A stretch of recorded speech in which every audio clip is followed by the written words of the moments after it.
আমার খুবই পছন্দের একটা শাক, মূলা শাক।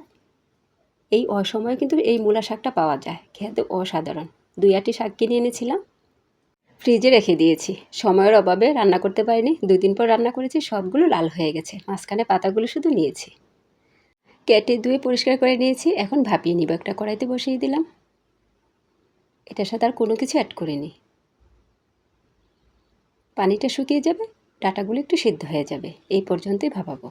ভাপানো হয়ে গেছে। এই শাকটা এই সময়ে যে এতটা মজার, অবশ্যই একবার খেয়ে দেখবেন।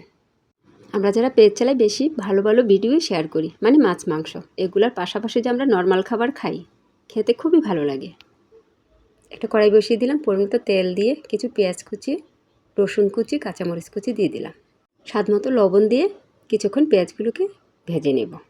বেশি ব্রাউন করব না, হালকা ব্রাউন হয়ে আসলে ভাপিয়ে রাখা শাকগুলো দিয়ে দেব। নেড়ে চেড়ে ভেজে নেব। শাকটা যখন অর্ধেক হয়ে আসবে, কিছু শুকনো মরিচের গুঁড়ো দিয়ে দিব। গরম গরম ভাতের সাথে মূলা শাক খেতে যে কি মজার, যারা পছন্দ করে তারাই শুধু বুঝতে পারে যে কতটা মজার শাক। প্রত্যেকটা কামড়ে কামড়ে বিচিগুলো পড়বে আর অন্যরকম একটা স্মেল আসবে। আরও কিছুক্ষণ ভেজে নেব।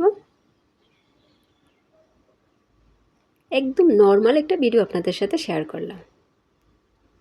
ভালো লেগে থাকলে একটা শেয়ার করে দিবেন। শাকটা প্রায় হয়ে আসছে। মূলা শাকের ডাঁটাগুলো যে কচকচ করে কামড় পড়ে, আমার কাছে খেতে খুবই ভালো লাগে। যতই সিদ্ধ করি একটু কচকচ হবেই।